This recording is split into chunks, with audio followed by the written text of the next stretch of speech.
A double workout day. It's something that's always kind of scared me. What do I mean?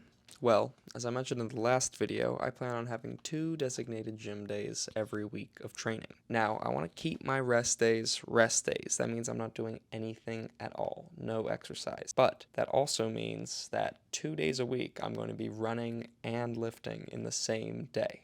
So, it's about 8 a.m. right now. No time to waste. I guess let's get into it.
Now, unfortunately, strength work wasn't always something I prioritized. Where we left off in my story, it was the summer after my sophomore year of high school. I had just come off running the Brooklyn Half, and I was kind of in my honeymoon phase with running, if you will. As I mentioned in the last video, my school originally did not have a cross-country team. However, 2 weeks before school started, I got an email saying that enough kids had petitioned and that they were actually going to establish a team this year for the first time in 6 years. I immediately signed up. I was signed up for soccer instead, which I would have sucked at. And I ended up going to like a preseason cross-country camp just to kind of see what the vibe would be like. That was a similar experience to the Brooklyn Half. I was suddenly surrounded by all these people who were so into running, and it was the coolest thing. I got to sleep in a cabin with like 30 other kids who just like all they wanted to do in the morning was get up and run. And that's what we did. We'd get up and run, we'd eat, and then we'd run again.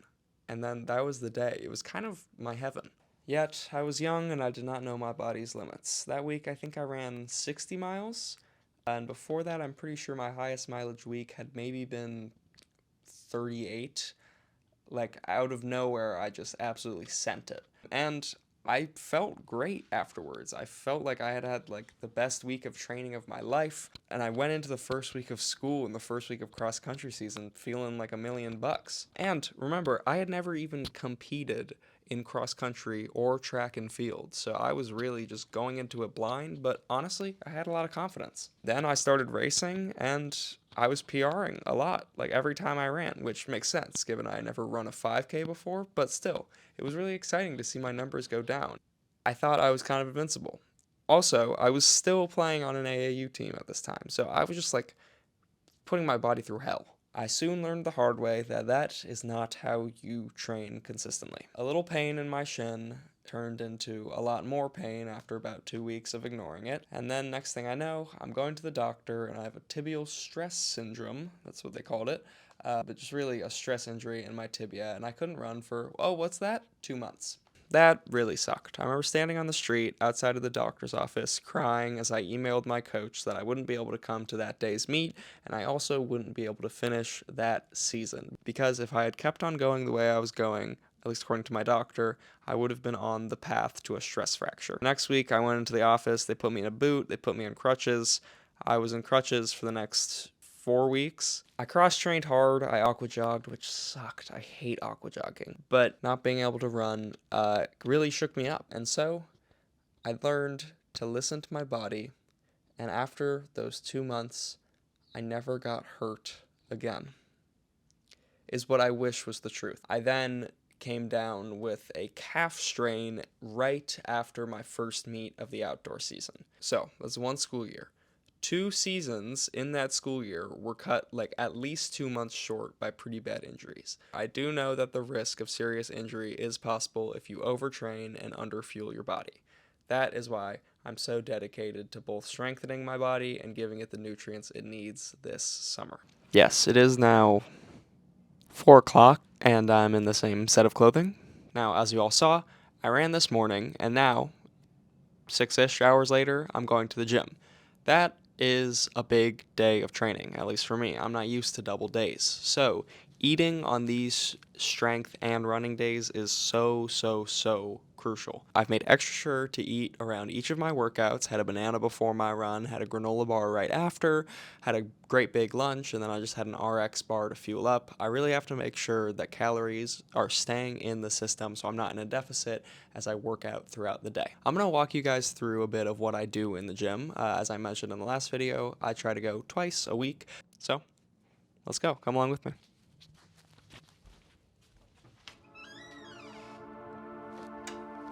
I have to get my camera. It's a shot I set up. My gym day always starts off with activation. That means band work, that means drills on the wall, that means getting my muscles fired up so I can put more load on them with weights a little bit later on. As you see here, I do some hip drivers against the wall, then I do what my coach calls horse scuffs and dino stompers. Again, really just preparing my body to put a little more load on it. Then I do some plyos. I'm jumping forward about as far as I can. I mean, I have absolutely zero hops, but I'm doing my best here. My legs are pretty cooked already. Then it's on to some skater hops. I do these both body weight and with a medicine ball. Just some base plyos to get those fast twitch muscles firing. Now we're on to the weights.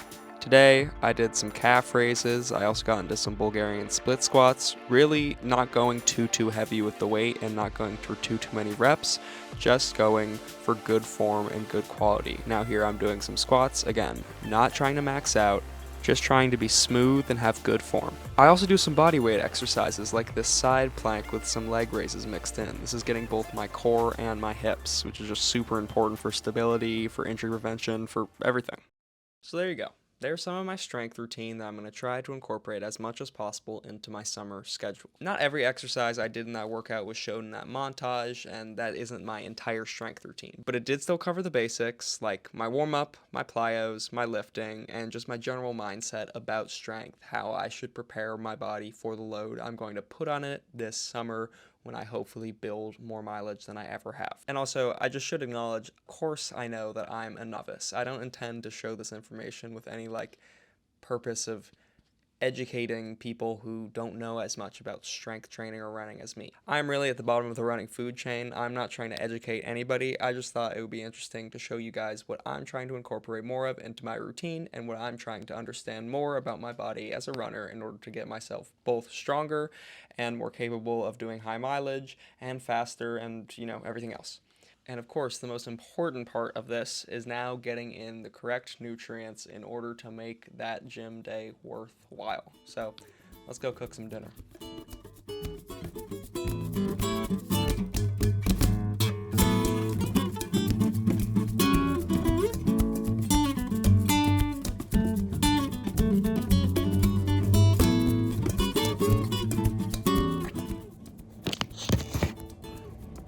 This is where the progress is made.